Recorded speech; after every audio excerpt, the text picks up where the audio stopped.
Subscribe to our YouTube channel and press the bell icon to get the latest updates. My name is Deepshika and I am the managing partner at SpeakIn. We're engaged over LinkedIn and some of the other means of communication.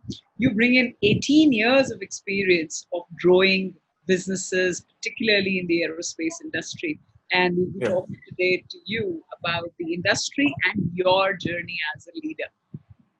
So why don't we start with knowing more about Vikram Rai as a leader? What defines you, Vikram, as a leader? I think what defines me as a leader, I would say 3-4 things, right? One is passion to be number one, right? Be a leader, be number one in whatever you do. Second is teamwork. How can I inspire my team to give the best every time they step onto the field, every time they do anything that is goal-oriented, target-oriented in their personal life.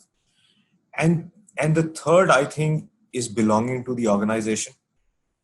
You know, I mean, we should consider ourselves very lucky to be working with organizations like a GE Aviation, etc.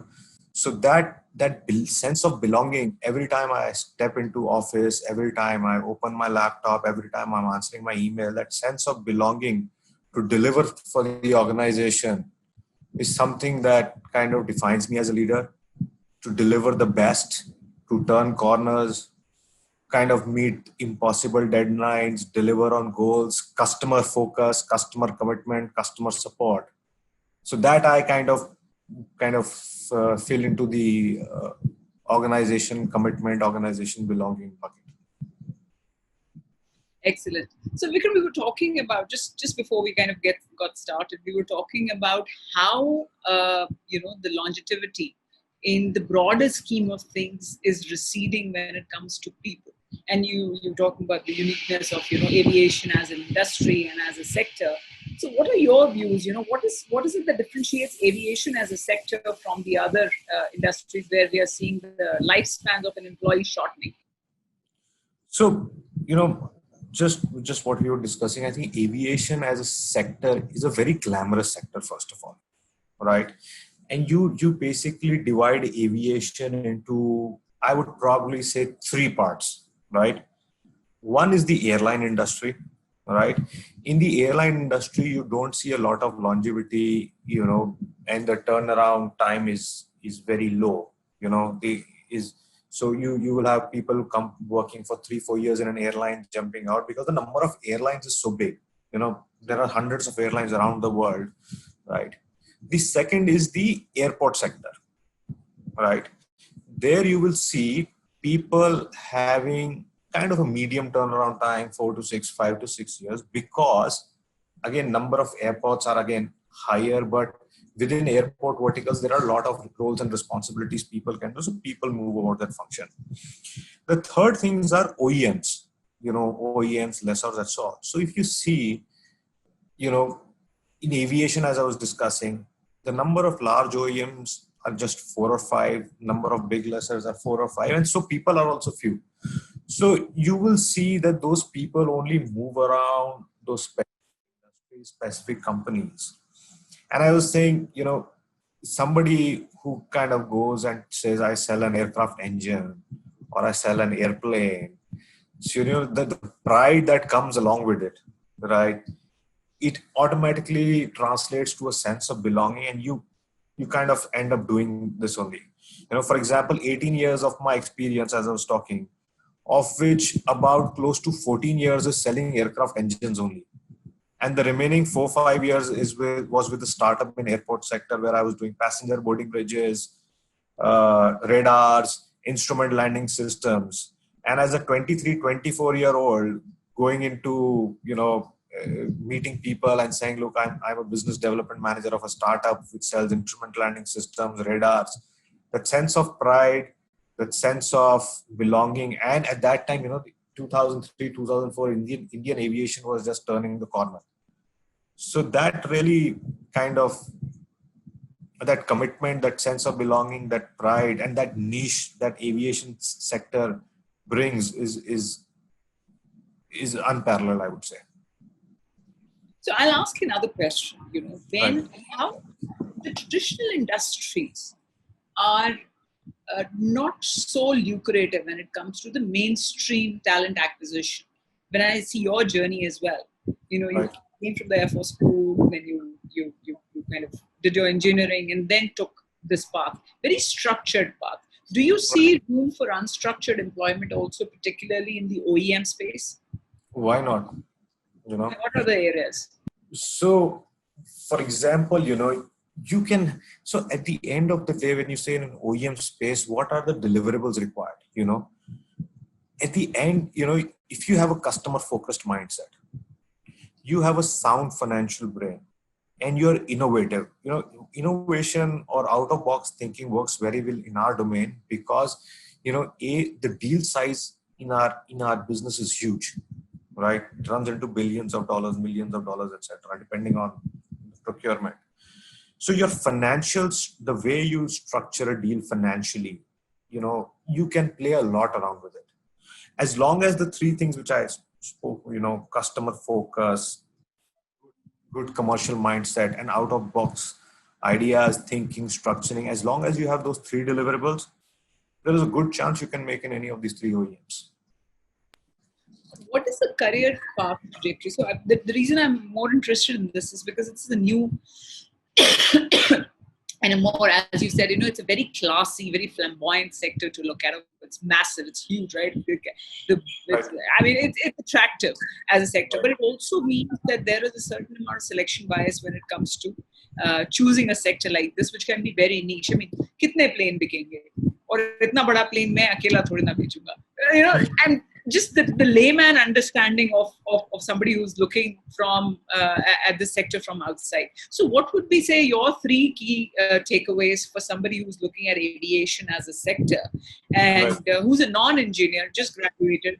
Would you recommend a lateral entry? Would you say that there is room for lateral entries, or do you say that you have to be homegrown? What is your sense on the trajectory? So I think lateral entries are possible, right? It depends the path you take, right? I'll give you an example. For example, people who work in an airline, right?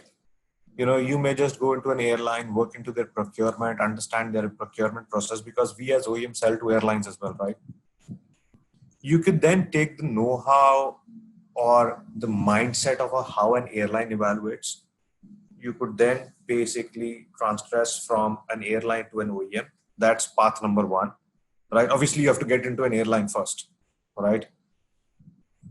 The second path is, a lot of us OEMs have training programs, right?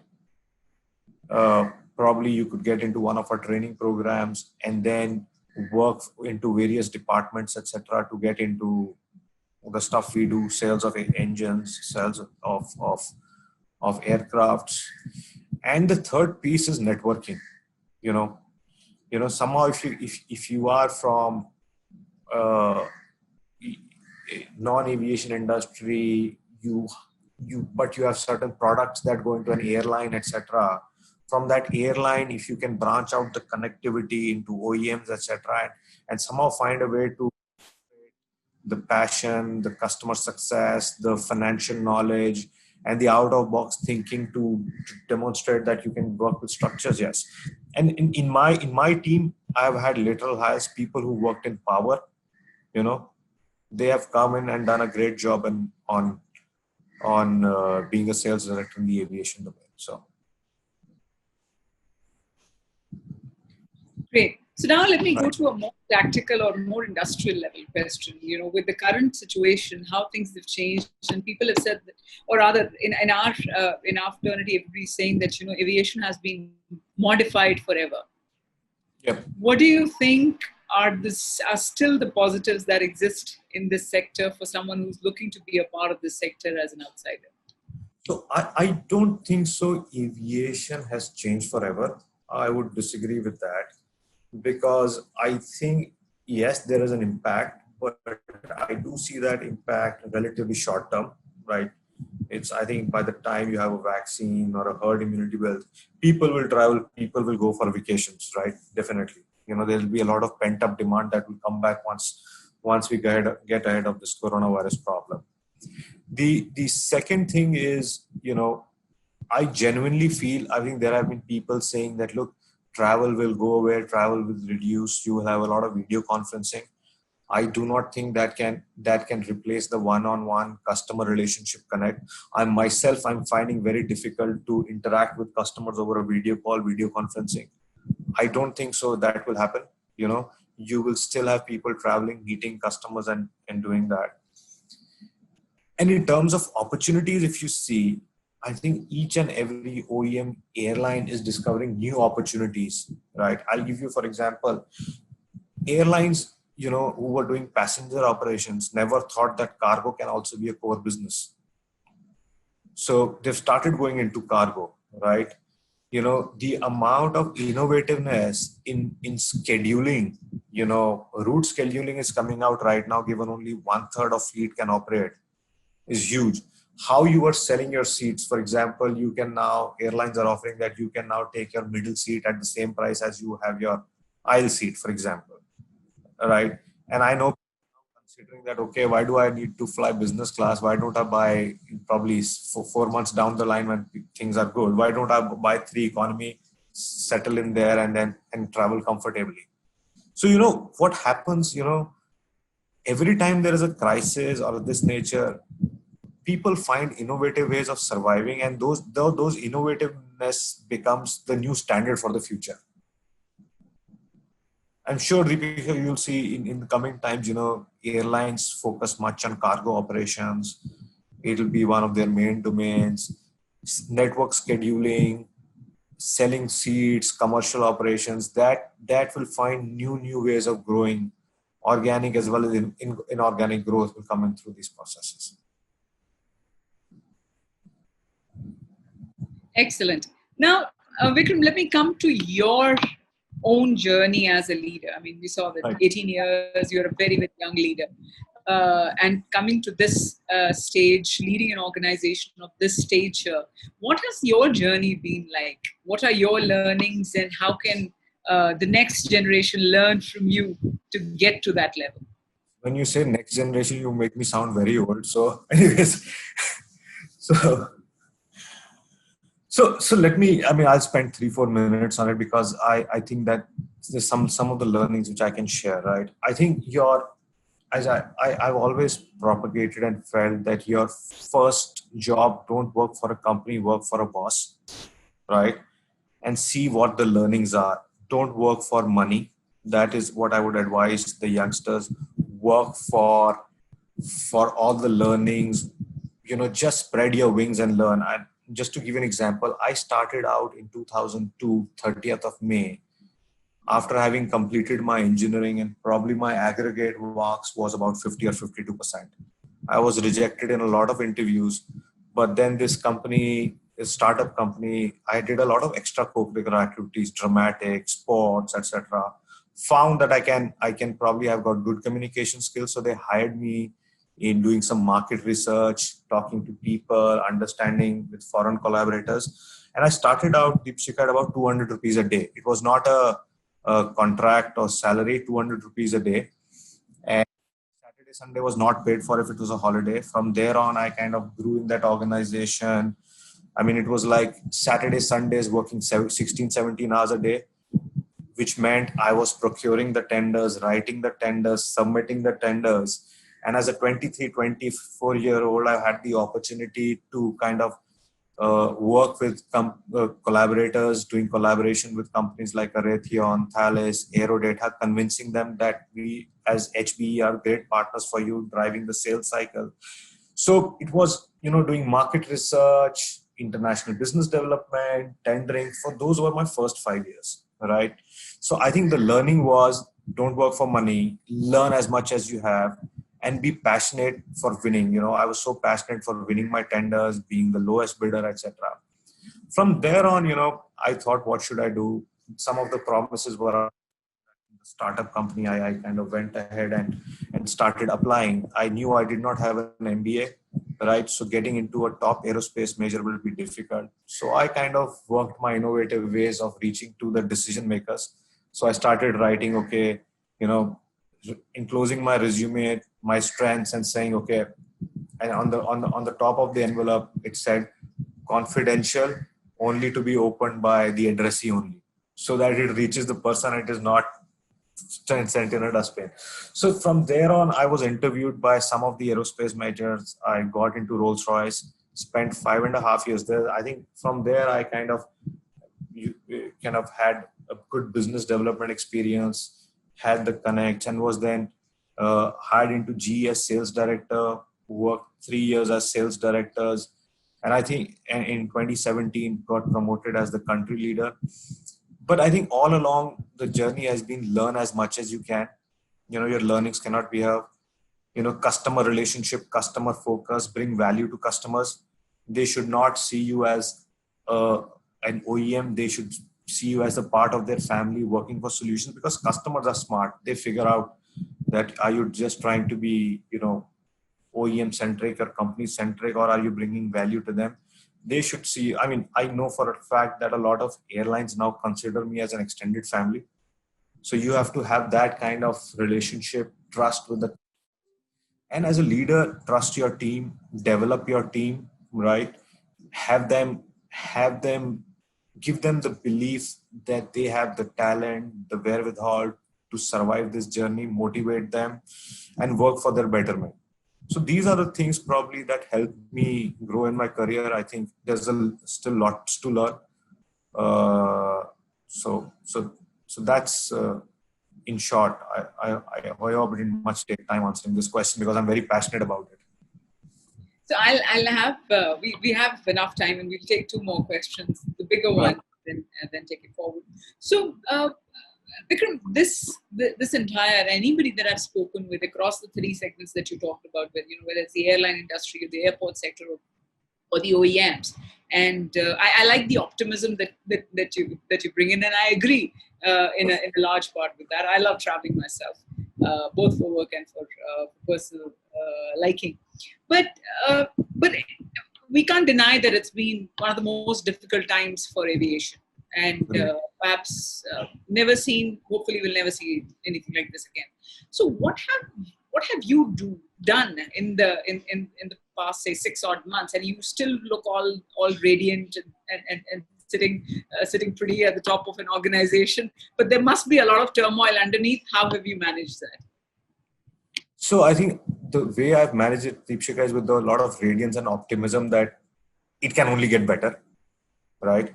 But I think in a more realistic way is kind of work and find opportunities right now also. Right. As OEMs and airlines, I think there are still opportunities where you can sell your products, structure them in a manner in which airlines can still save costs, take benefit of your products, and keep, at least have the organizational bread and butter going. You may not have the gravy right now, but at least the bread butter going for now onwards. Because look, people are still flying, though it's about 30-40% back to pre-COVID levels.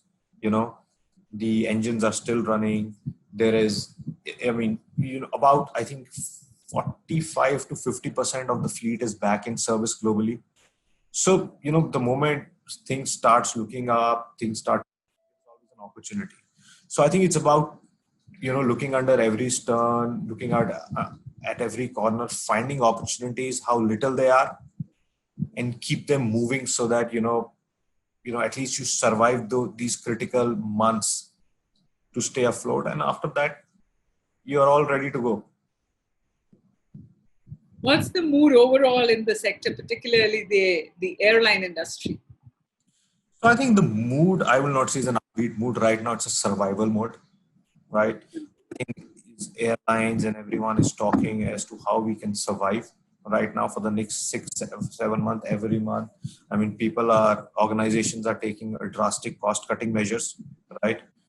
But I think but at the back of everything else, I think there is optimism that this shall pass, and we will emerge stronger and better because of the learnings we've had, the new opportunities we've explored, like cargo, seat selling, route structures, etc.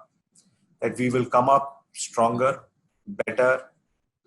I think that's there. And there'll be a lot of pent-up demand that the moment we are able to defeat the virus, we'll come out better. So, Vikram, just three things, if I were to say that, that support your optimism, particularly from an India perspective, what would those be? So when you say three things, I missed the second part of the question. The three reasons which you believe will support this optimism, particularly from an Indian perspective. Yes. Okay. So number one is us as a nation and us as a people, right? We are a very resilient lot. I mean, the way we brought up, the way I think Indians are brought up, our education system, the circumstances, and we are a very resilient lot. So one is, as a nation, we are resilient. Second is, India as a country has a lot of domestic demand, right? Right now, I don't think so. Even 1% of people fly, right? It maybe it's close to 1% or so. So that number, the upscope for growth is a lot, right? And third, I think the way our airlines are structured and the focus they have, I use the word jugadu a lot here. Again, that comes from us as people. We will find innovative ways to succeed, to kind of come out of crisis. Our crisis management is of another order. I mean, I have experienced that. I've seen airlines across the globe. I see airlines in India. I think the cost structure, whatever is in their control, they are controlling it to be the best. And I think it's a matter of time when they are able, once this extraordinary circumstances passes by, they will be back in the gear to succeed.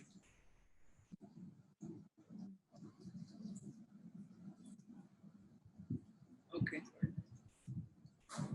Hello. Hello. Hello. Yes. Okay. Great. Sorry. I think you don't know what gets disrupted when in this digital sphere. So, Vikram, my next question to you is from more from a policy perspective. And if you look at the government, the overall, response to this exercise, I mean, of course, government has responded differently for different sectors, but there is no sectoral focus or a sectoral response that has come for aviation. What would your expectations be, if any, or you believe that all of this will get sorted by consumer demand itself? So I doubt it will be sorted by consumer demand itself, So, I mean, my request to the government will be, if some kind of, I know it's difficult to do in a country like India where you have hundreds of priorities, right? If there is a way we can find to do some kind of a cash equity into airlines, that would be of great help. Government has taken some measures, right?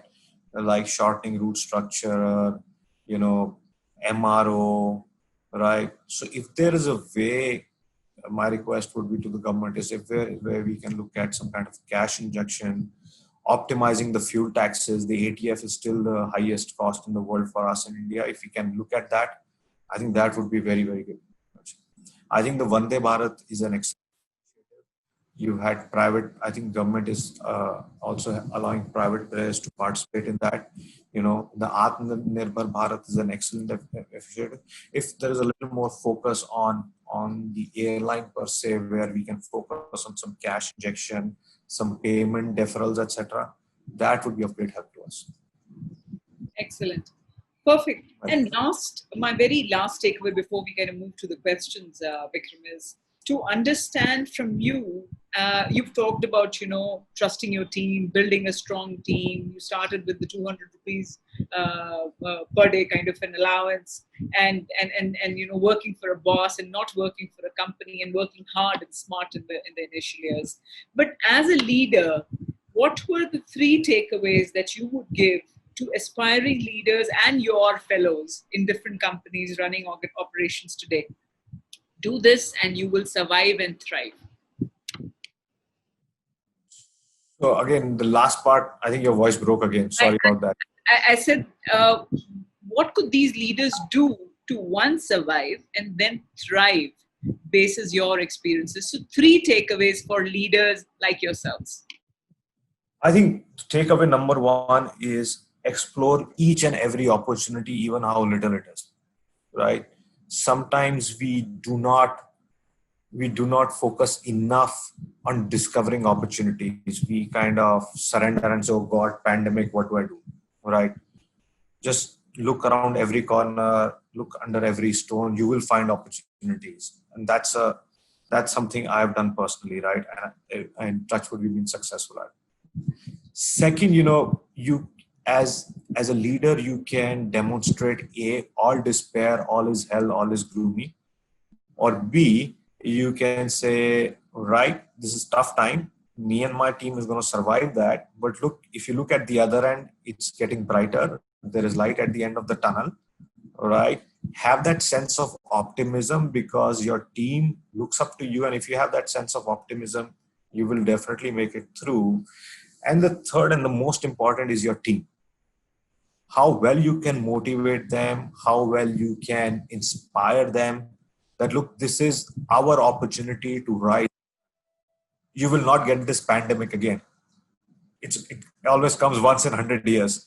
So if you can sell now, if you can make your customers happy now, you can do it anywhere. So it's your chance to really shine right now.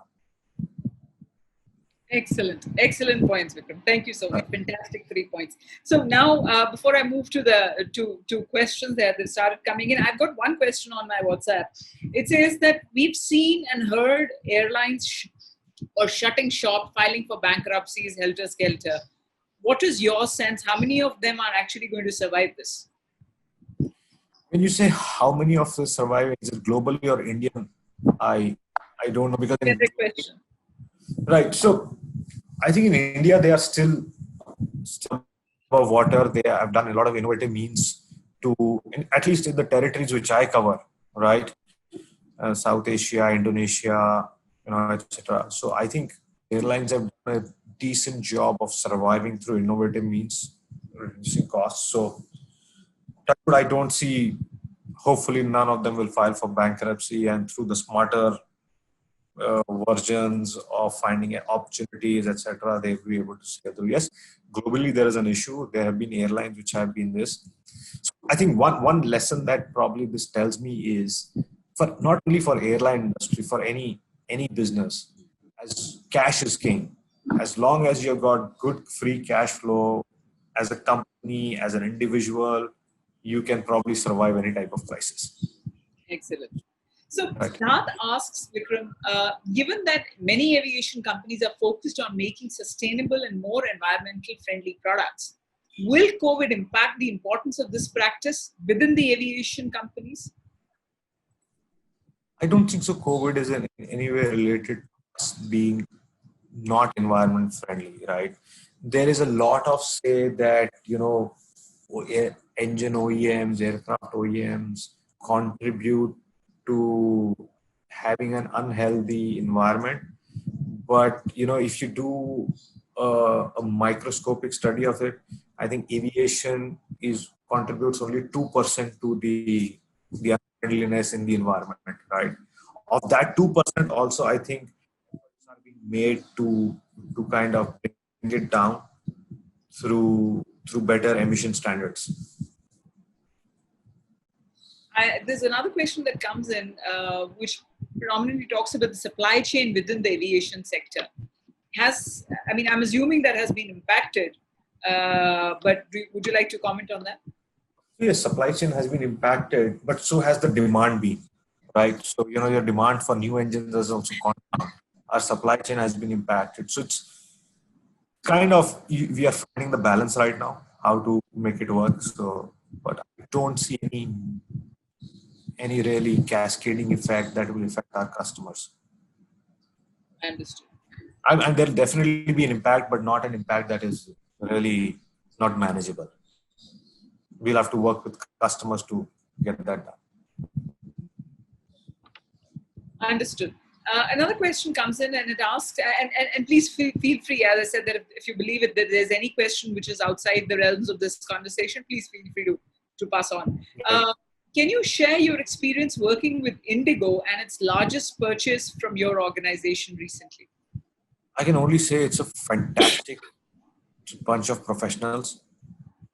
The amount of learning I have had from them is great. They work very professionally, very intelligent, and have great out-of-box ideas to work with. So really a great organization and privileged to be a part of their decision making and all that. So Great. that's what I would say. I'll add a question to that, and just for my knowledge, what is the typical sales cycle for a sale of an aircraft? So it depends from organization to organization, right? I mean, you see, whenever you order a aircraft, it kind of is not something which is coming in 6 months. For example, I just take an example. If the aircraft is scheduled for delivery in 2024, right, you make an order in 2022. And depending on your organization, typically it is 6 months to 2 years. That's the manufacturing, or that's the That's the sales cycle. The sales cycle. 6 to 12 months. Yeah, 6 to 24 months, because, for example, an organization will take an RFP, do a lot of detailed assessment, which aircraft type suits them, is it airframe A or airframe B, which engine B or engine C, they do route structure, then they have various rounds of negotiation, depending on, again, organization to organization. Wow. And how many people are typically a part of a sales process? Very much, again, depending on organization, right? You know, you can have in certain organizations 30 to 35 people looking at it. In certain organizations, 10 to 12. In certain organizations, 4 to 6. Interesting. Very nice. So last question, as I picked from one of the audiences, is Ravi asks, what are the dynamics between the OEMs and airlines in India? Are they different from West? I don't know how dynamics is defined though. Yeah, so I don't know how to answer that question. When you say dynamics, what does the dynamic mean actually? Is it? I think maybe it's the relationship and it's the sales cycle again. I mean, I'm assuming that it's how the purchase experience goes, how the purchase is initiated, how the closures happen, how the delivery happens. I think it's a delivery is same for all customers. The delivery processes, etc. The manufacturing process, it's same. The sales processes are different from region to region because culturally we are all very different.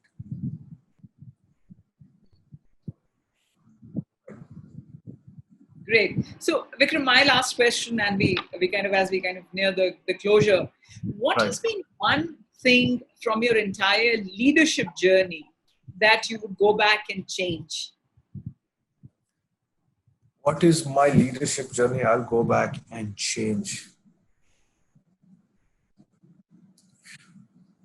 Probably, you know, in my first few years of leadership journey, right, I was very intense, right? And I thought, you know, why can't my team be, I'm sure a couple of them would be listening, is why can't these guys be so intense as I was?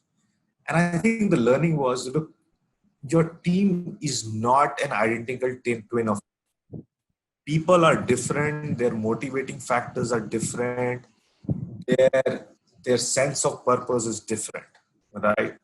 So you can't expect that you were thinking X in that situation that the person should also be thinking the same. Otherwise, all will be identical twins. Leadership is all about getting all of them aligned to a common objective, respecting their different thought processes, respecting their different individuals, and really aligning them to common vision of customer success, delivering value for customer and delivering for organization. I would change that.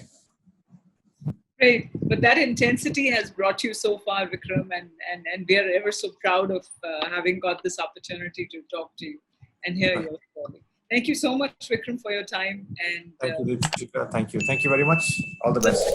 Thank you very much.